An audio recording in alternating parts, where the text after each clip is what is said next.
Hey guys, welcome back to the channel. Let me ask you, is there really such a thing as a temporary reptile room? Well, here's what we did.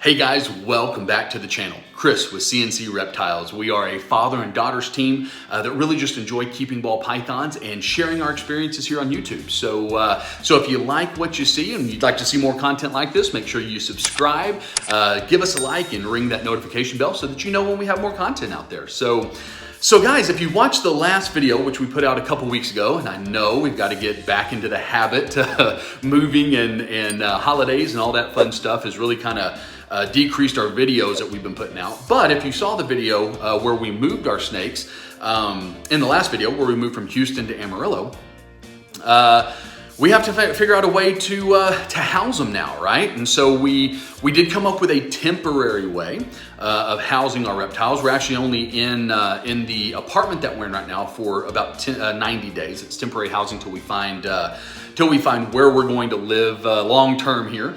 But we had to figure out a way to house the snakes. So we had a couple of options. Now, one thing I will point out, guys, obviously, anytime you move, if you can kind of have an idea of where you're moving and how and where you're going to put your snakes, that is always key.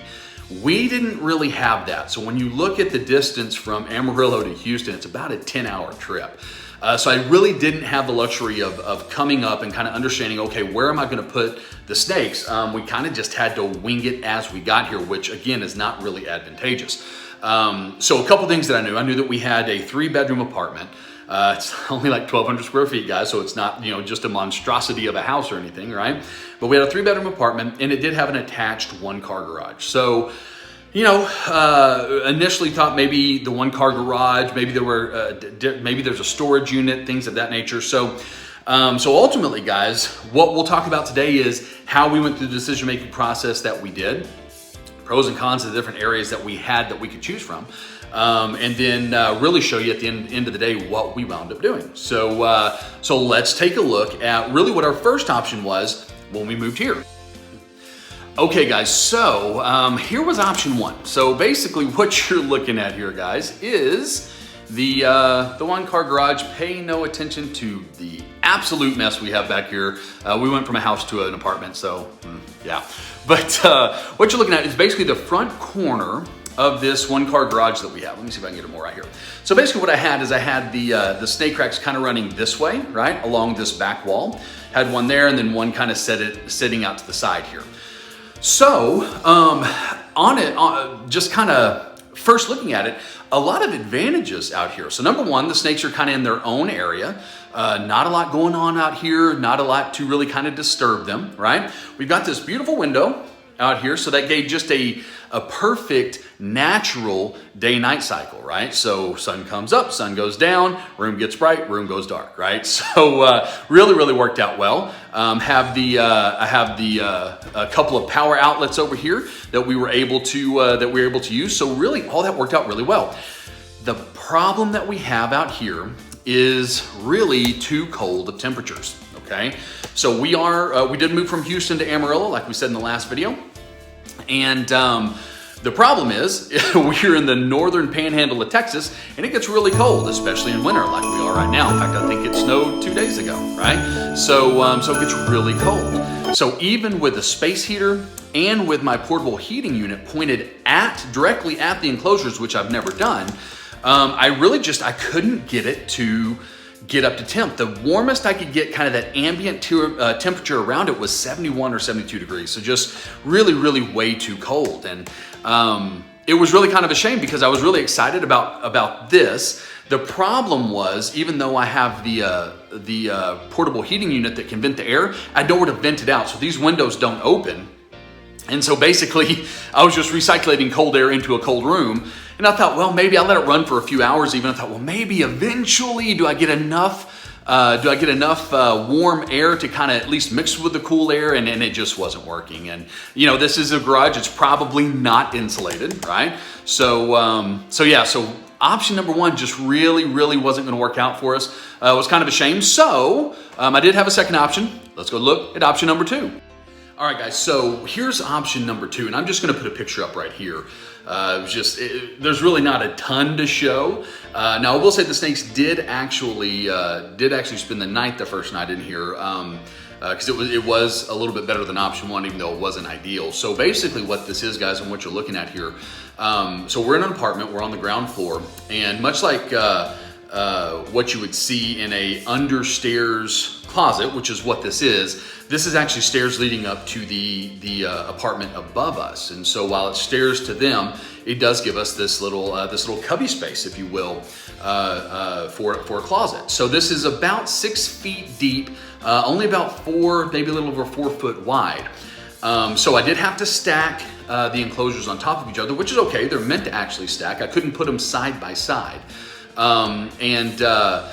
It's the way that this is angled and the height of them, I kind of lost some depth because of the angle of the roof of the closet, I guess, or the ceiling of the closet, I guess, as you can see here. I couldn't turn them sideways. They would fit sideways, but I wouldn't even be able to get the tubs all the way out because it wasn't wide enough. So there's really only this one way to do it. Now, I could run cable, so there was no electrical socket in here, so I had to actually run the extension cords under the door, which was not ideal. And there was no real great way for a day and night cycle. So there is a light in here. I could have made that work. I mean, that really wasn't a huge deal. Could have made it work, but here was really the biggest drawback. Again, like we saw with the first option out in the garage, was temperature control. So I couldn't put the heating and cooling portable AC heater unit in here because I had no way to vent it out. You know, I've got that large vent tube that has to come out. So I could only use a space heater in there. The problem was I couldn't ever get it to really adjust. Even though I had it on a thermostat, the bottom ones would get really, really hot where I kind of had the heater on the floor. I even tried adjusting a bit. It kind of seemed like even if I had it on a table, it just really, it was too warm. And I couldn't really cool it off. And the front of the tubs were actually hotter than the back of the tubs where I've got the heat tape. So obviously we didn't want that, right? So really this option didn't work, and I was really kind of worried about, okay, well, what are we gonna do? Like we just really didn't have a great option for the snakes. And then I can't even take credit for what we actually wound up doing, but let's go take a look at what we did, and we're actually really, really excited about it. It's working out really well. All right, guys, so here is what we wound up doing. Now, I cannot take credit for this, like I just said.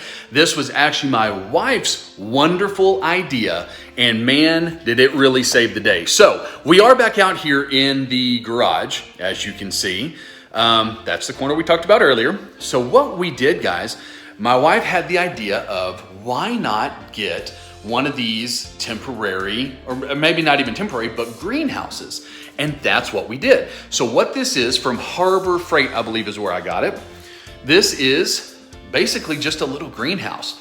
And what you can see, it's a 6 foot by 6 foot by 6 foot tall here at the peak greenhouse.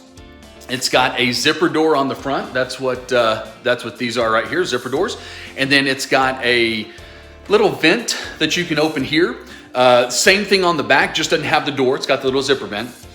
Honestly, guys, I think this thing was like $100 at Harbor Freight. Probably by myself took me, I don't know, a couple of hours to put together. It's just kind of got this pipe tubing frame, and you put together the walls, the front, and then there's basically 3 pieces of, I don't really know what this is. It's a kind of like a poly style burlap sack is kind of what it is. We'll get a closer look here in just a second. But you put the front on, you put the back on, then this whole cover and sides is basically just one big piece, and it covers all the way down and just overlaps. And guys, this has been holding heat fantastic. So I tell you what, let me flip the camera around here and let's take a closer look.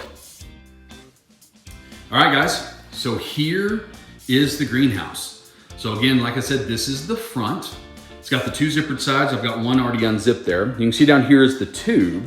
Now that's that tube to our heating and cooling unit. So right now, obviously it's a heater, not a cooler, but I just vent it back out into the garage. So that actually helps keep the temperature inside the greenhouse really, really stable. So, because this is kind of tight in here, I'll give you kind of an overall view here. So you can see, I've got the heater, portable heating cooling unit right there. Got my rack set up right there. I even have a little space heater over here to kind of help with some of the heat control. So, let me see here. I don't know if I can zoom out anymore. There we go. Perfect. So, as you can see here, guys, I've got both the racks set side by side with all the females in them. Just set on these, basically just these little, what do you call them, shelves that I had at the house for a little extra storage. Just kind of keeping everything on top. I've got the small one up here, so that's the smaller units that I had. That's got the male in there. And really, guys, this is pretty perfect for what we need it to do. You can see right there, there's the other side, or the back side of the greenhouse, if you will, for the additional ventilation.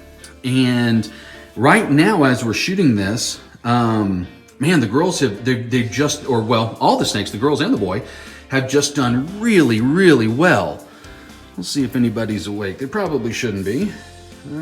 There's Miss Angel. She's back there in her hide. A little bit better angle there. I just changed out their Reptile. Cutie might be out. The others are usually there. Oh, there she is. There's that pretty girl. Saying hello. But everyone is just doing really, really well. Let's see if we can see the boy back there. There's the boy back there in the back. But everyone's just doing really, really well. So guys, that's kind of the overall. I will say one of the things, and this doesn't matter, but you can see here, my humidity is 16. Now the temperature is a little lower because I have the heating and cooling off right now, so I can shoot this video.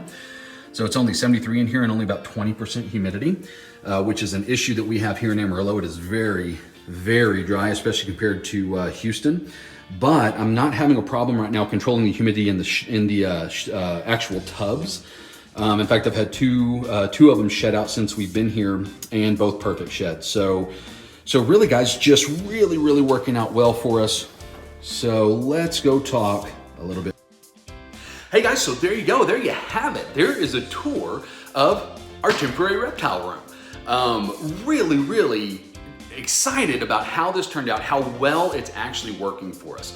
I really did have my doubts. I wasn't sure we were gonna be able to find a great solution, but this has worked out so well. Really keeps the heat in there nice and warm, right where I wanted, about 80, 81 degrees, somewhere in there. Might fall to about 79 at night. But really keeps it in that threshold that I like to keep it in. And the girls are thriving. So at this point, they've eaten a few times. Really just a couple have shed a couple times. So even though we've got the lower humidity, like I said, the tubs are able to hold the humidity quite well.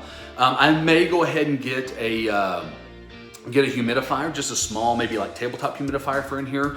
The only reason is to keep the humidity in the tubs. Man, I'm spraying them down, it seems like every other day, and the forearms get quite a workout, and that can get a little bit old. So, one of the things I'll say, guys, is this overall process has really been a really nice learning experience for us, right? So from what we learned about how we packed the snakes and what I would do different, when we got here, I'll tell you, I didn't feed them. It was almost like I brought them home for the first time. So I didn't worry about feeding them for the first week, let them just go ahead and skip a meal and just settle down and just get used to the new environment. And I'll tell you, when I fed them the following week, man, every single one of them just boom, was right on it. And so it's worked out really well, guys. So if you ever come to a point, now granted, I've got a much smaller collection than I know some people have out there.